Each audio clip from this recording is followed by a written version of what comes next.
On n'entend rien. Entends pas la musique. Monte le son. Bonne journée, c'est la journée internationale du... Reggae. Bon matin, Jesus Coffee. Et comme dirait Nuggets numéro 1, Marley, il est où ton Bob? Générique.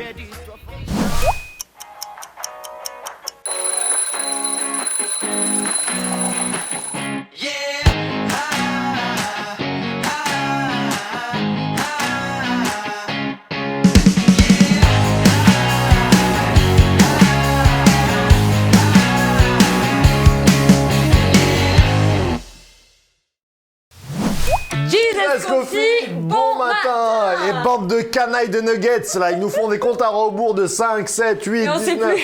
On sait plus où on en est. J'espère que tu vas bien dans ce jeudi Mois matin. de juillet, c'est le 1er juillet aujourd'hui. Oh punaise. Et ouais, c'est bientôt les vacances. Ou 1er alors tu es peut-être en vacances là ce matin. Peut-être Oh là là. que tu t'es pas réveillé. Si mon oncle Charlie nous regarde, il chante déjà dans sa tête bientôt les vacances. Ouh. C'est une vieille chanson de, je ne sais plus, Trop celle vieux. qui chantait Hey les copains, je ne vous oublierai jamais. Qui a déjà Sheila. Sheila. Sheila, voilà. Et voilà. Bonjour Sheila. Et bientôt Regarde. les vacances. Voilà. Et du Tu pars coup, où toi dans les Cévennes? moi je vais chez moi, dans ma maison là-haut. Oh là là, moi Voilà, là cet j'ai été. Très hâte, mais bon, c'est au mois d'août, alors je vais pas trop. Moi je sais pas quand je pars, je ne sais même pas si je pars. Mais oui, tu vas partir. C'est Mais bien sûr. une galère monstrueuse. Faites pasteur dans la vie, vous allez voir. Génial. J'espère en tout cas que vous allez bien, que ce matin, bah, vous êtes en forme. Il fait chaud, il fait beau, mais il y a la mer, et puis il y a le Jesus Coffee. Oui, et si tu es à Lille, tu penses bien à nous parce qu'il n'y a pas la mer. Et non, et il n'y a pas le soleil non plus. Oh là là, si, On est pas si, loin. oh, on est dur. Bon, aujourd'hui, c'est donc la journée internationale du reggae. Reggae, alors Je c'est savais même pour pas ça. qu'il y avait une journée Ben internationale non. du reggae. Ben non, mais en tout cas, moi, ça avait bercé ma jeunesse. Enfin, bercé. C'est vrai. On a dansé dessus, quoi. C'est très étrange d'ailleurs le reggae parce que souvent les paroles, parce qu'ils sont très Jah qui veut dire Dieu, il y a souvent des thèmes très bibliques. Si Très, tu- oui, bah, c'est les îles, hein. Exodus, tout ça. Ouais. Très, enfin vraiment. C'est paradoxal. Bob Marley, c'est vachement sur la Bible sur C'est certains vrai, trucs. c'est vrai. Bon, à part Hached Sheriff, qui n'est pas très biblique. Voilà. Sinon, Sinon, bah, pas d'anniversaire. Enfin, pas d'anniversaire. je sais pas, non. Est-ce que c'est ton anniversaire? Si c'est ton anniversaire. Joyeux anniversaire! Exactement. Profite de ta journée, que Dieu te bénisse aujourd'hui. Exactement, les cigales sont arrivées. Et bah voilà. Oh, c'est le Trop bien. top. Du coup, on peut rester dehors avec la piscine. Boire le café, le Jesus Coffee. Alors, eh Et bien, du coup, on continue sur les chroniques. Et on va terminer aujourd'hui et demain le livre des chroniques. C'est ça. Et on ne pouvait pas passer à côté. On n'avait pas parlé dans les rois, mais on en parle dans Chronique du roi. Cyrus. Non, Non, Josaphat. ça c'est demain. Le roi Josaphat. Le roi Josaphat. Josaphat Je extraordinaire. suis réveillée, je vous promets, j'ai bu 1-2 cafés. Y a pas de Oui, souci. si c'était que le café. Alors, Josaphat. Voilà, je Josaphat. plaisante. Alors, qui est ce roi improbable. En tout cas, dans les chroniques, il y a dans les chroniques, voilà, contrairement au roi, il y a le positif en fait. Tout à fait. C'est vraiment quasiment que des rois qui sont revenus à Dieu, qui pensent à lui, qui pensent au temple, etc. Donc on a beaucoup de rois, la plupart des rois qui sont expliqués. Qui sont, on va dire, démontrés Même dans si ça dans finit le mal, chronique, à un même si moment ça finit donné. mal dans tous les cas, hein, à un moment Ouais. donné.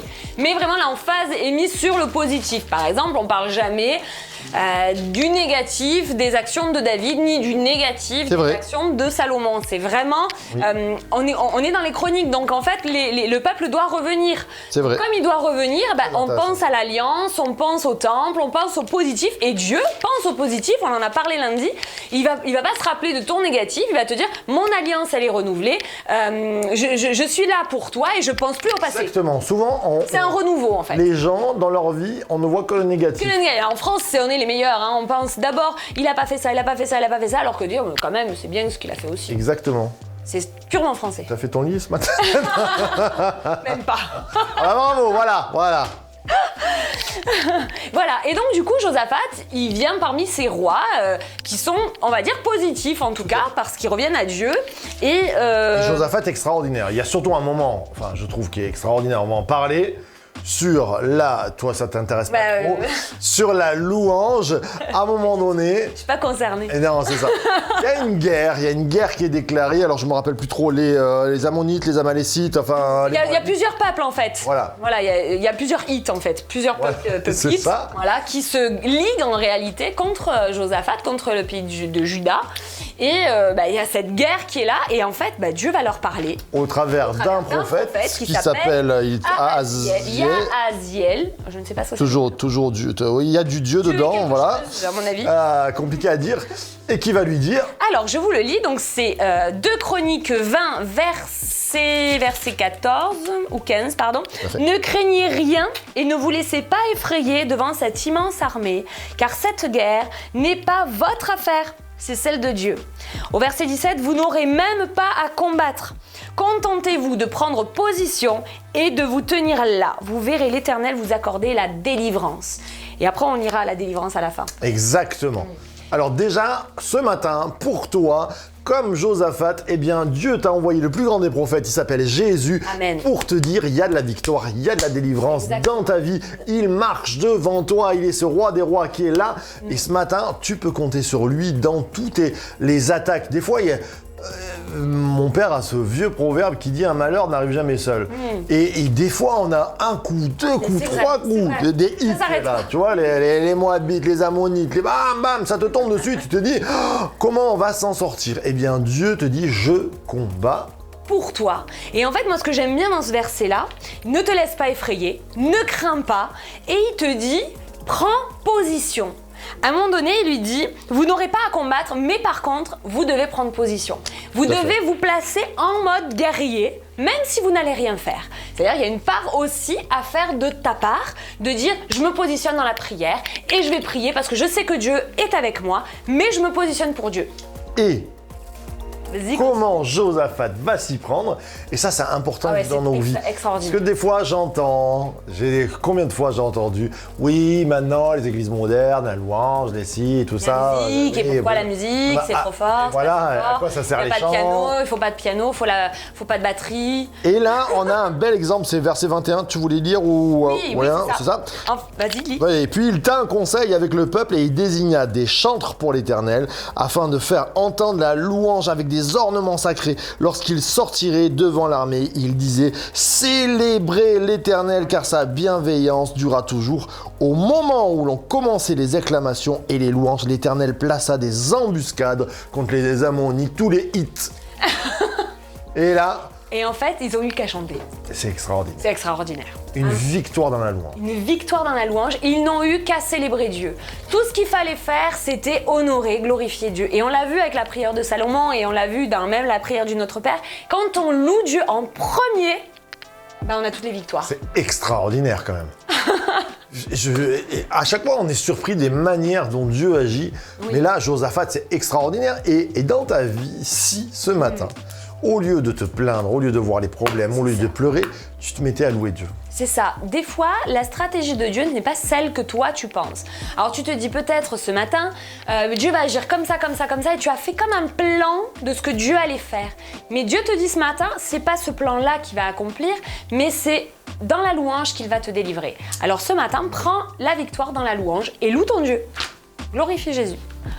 Ah mais c'est un truc de fou. Eh bien... Moi cette histoire, pour moi, elle est centrale dans ma vie en fait. Exactement. Dans des moments compliqués, dans des moments difficiles, je me dis, tu sais quoi, c'est pas ma guerre. En réalité, des fois, on se bat, ça peut être contre le coronavirus aujourd'hui, les vaccins, mais il y a plein de choses, c'est pas nos combats en réalité. Nous, tout ce qu'on doit faire, c'est placer Dieu en premier. C'est louer Dieu en premier, et Dieu se charge de mettre des embuscades dans tout ce qui est dressé contre nous. S'il y a 2 rois à retenir, j'en parlais parce que des fois je les confonds même, à retenir pour les victoires dans nos vies, Ézéchias et Josaphat. C'est vrai. Ézéchias qui vient avec la lettre devant Dieu et qui dit, Seigneur, la guerre c'est c'est contre toi, c'est contre ton nom, et Dieu agit.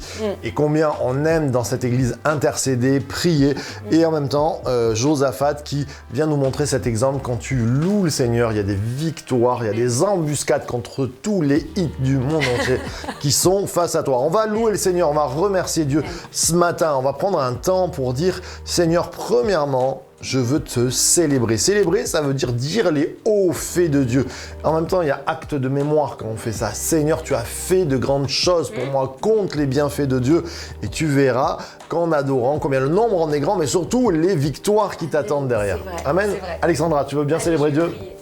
Merci Seigneur pour qui tu es, merci parce que tu es celui qui nous donne la victoire en toutes circonstances et ce matin, nous avons placé notre confiance en toi et nous voulons te dire, il n'y a pas d'autre Dieu comme toi, il n'y a personne qui parle comme toi, il n'y a personne qui est aussi bon que toi, qui est aussi miséricordieux que toi et ce matin, nous voulons honorer ton nom, le grand nom de celui qui a donné sa vie pour nous, Jésus, merci pour ta puissance, pour qui tu es, nous voulons te placer en premier, nous voulons regarder à toi, nous voulons nous positionner pour toi et ce matin, je prie, j'intercède pour mes amis qui sont dans le combat et qui ont peut-être des attaques multiples de toutes parts, qui pourraient, qui ne verraient pas de solution humaine. Tu es la solution. Je prie que maintenant, que tu saisisses les cœurs et que nous puissions ensemble louer ton nom parce que la victoire est assurée en ton nom. Amen, amen. Et amen. Waouh, c'est bon. Il y aurait plein de personnes, encore des personnages. Tu parlais ce matin de Michée, par exemple, le prophète Michée. Juste extraordinaire. Le roi Akab, il dit, il y a bien un prophète, mais j'ai pas envie d'aller le voir. Parce qu'il me dit que des choses négatives. Mais Dieu ne fait pas toujours des trucs positifs. Des fois, il vient te parler, te secouer, te dire oh non, c'est pas ça que je veux que tu fasses pour toi. Voilà ce qu'il faut que tu fasses. Donc après, on obéit ou on obéit. Tiens, un petit conseil juste comme ça, parce que avec ce verset qui dit oui, la prophétie, elle est là pour encourager. Des fois, non. Mais souvent non, en fait. C'est pas que les prophètes, c'est pas des marchands de bonbons. Et des fois, je trouve que dans notre génération, quelquefois les prophéties, c'est un peu, tu sais, le camion de glace qui passe. Tiens, tu veux une glace à la vanille, tu veux une bénédiction au chocolat. Tout est beau, tout est bien, tu serviras Dieu, tu es magnifique, tu as un grand appel, tu vas devenir prophète des nations, tu es... Oui, mais souvent, enfin, en tout cas les prophètes dans l'Ancien Testament c'était ça, même dans le Nouveau. Oui. Même dans le Nouveau, attention, tu vas être lié et tout, il avait averti sur des mauvaises choses. Il y a quelquefois Dieu qui vient nous dire, il faut que tu te repentes, il faut que tu changes de voie, il faut que tu changes d'action, parce que sinon tu vas droit dans le mur. Alors attention, juste entre guillemets, à ces prophéties. Je ne dis pas que Dieu ne nous encourage pas, mais Dieu n'est pas un marchand de bonbons, il est un père qui, quelquefois, aussi nous reprend. Et c'est bon de le voir là dans les chroniques, de voir ça. La plupart du temps. Et dans le Nouveau Testament, même Jésus, à un moment donné, quand il va parler en tant que prophète, des fois, ou Jean-Baptiste, ou... Ils sont pas toujours. C'est pas toujours de la prophétie, on va dire, édulcorée, comme. Race de héros ? Non, race de vipères. Il y a des choses quand même. Il demande la repentance et en même temps, il amène toujours une solution. Quand il parle de repentance, Dieu, il amène toujours une solution. Ne fais pas ça. Si tu fais ça, attention. Par contre, si tu fais ça, tu auras. Voilà. Tout à fait. Il y a toujours une solution. Il n'est pas non plus. Et demain, on verra que certains n'ont pas écouté les solutions et comment 2 Chroniques finit, c'est presque négatif jusqu'à quand même avoir à la fin du livre, c'est ce que j'aime, une petite étoile là, on parlera de cela. D'ailleurs, je fais encore un clin d'œil et j'offrais à tonton Charlie et à ma tata Anne-Marie qui ont appelé leur villa la villa Cyrus. Ah oui, et je trouve que voilà, ça sera le petit clin d'œil demain. On a un béniscope pour vous ce matin. Alors, nous sommes donc le jeudi 1er juillet et je vais commencer avec les dames où tu fais copyright ça sur le béniscope là. On a été les premiers à l'inventer. Un jour, on va nous le piquer ça. On va nous le piquer. Tu veux quoi ? Tu veux les femmes ? Allez, je commence par les femmes, c'est rare. Mesdames, mesdemoiselles, jeunes filles. Non. Mais moi, je regarderai vers l'Éternel, je mettrai mon espérance dans le Dieu de mon salut, mon Dieu m'exaucera. Michée, Michée, 7-7. Tiens, là, il y a peut-être une sœur qui devrait aller lire un petit peu dans les chroniques. C'est quel chapitre ? 18. 18, Michée. 18, peut-être ça te parlera, ça viendra te parler. Dieu va t'exaucer. Pour les hommes. Pour les hommes, recommande ton activité à l'Éternel et tes projets seront affermis. Proverbe 16, recommande ton activité, tout ce que tu vas faire, tout ce que Dieu te met à faire avec tes mains, recommande d'abord à l'Éternel et c'est lui qui fait que tes projets réussissent et c'est lui qui multiplie aussi tes ressources. On pourrait dire recommande ton activité, recommande ton sort à l'Éternel, recommande ton sort. À chaque fois, nous avec un mot, on est parti. Les couples, tout ce que vous demanderez en priant, croyez que vous l'avez reçu et cela vous sera accordé. Marc 11, 24. Pourquoi? Parce que dans l'unité, il y a aussi la réception des bénédictions. Amen. Pour les jeunes, je t'instruirai, je te montrerai la voie que tu dois suivre, je te conseillerai, j'aurai le regard sur toi. Psaume 32, il va te parler, il va te montrer la voie. Tu es peut-être jeune, mais Dieu te parle et Dieu te montre ce que tu dois faire aussi. Il va t'instruire et t'apprendre et sois à l'écoute de ce que Dieu a pour toi parce qu'il ne te lâche pas des yeux. Amen. Pour nos amis célibataires, l'Éternel est mon berger, je manquerai de tout. Non, c'est pas la bonne. Je refuse cette parole. Je ne manquerai de rien, il me fait prendre du repos dans les pâturages bien verts. Elle est pas mal cette version. Il me dirige près d'une eau paisible, psaume 23, bien sûr vous le connaissez. Par cœur. Mais c'est bon de le reprendre et de se dire c'est vrai, je suis célibataire, peut-être que il me manque des choses dans ma vie, il me manque un conjoint, tout ça. Confie-toi en l'Éternel. L'Éternel est un berger et il va te guider. Amen. Pour les seniors, vous servirez l'Éternel votre Dieu et il bénira votre pain et votre eau. J'éloignerai la maladie du milieu de toi. C'est Exode 23 qu'il le dit. Vous êtes peut-être âgé, mais Dieu a encore des projets. Il a encore des plans pour toi et il va éloigner la maladie de ton corps afin que tu puisses continuer à le servir avec sérénité. Amen. Amen. Eh bien, le béniscope était bénissant. Il était bénissant. On se retrouve donc du coup ce soir pour un jour Amsom. Et demain matin pour le Jesus Coffee. Pour la le dernier, voilà. Alors le dernier de l'année, aïe. Le dernier de l'année, donc à partir de la semaine prochaine, vous aurez des surprises. Et oui, parce qu'il va y avoir du smoothie dans l'air. Et du smoothie. Mais on dit rien. Ouais, parce que source de vie. De Church to Be. Bye bye.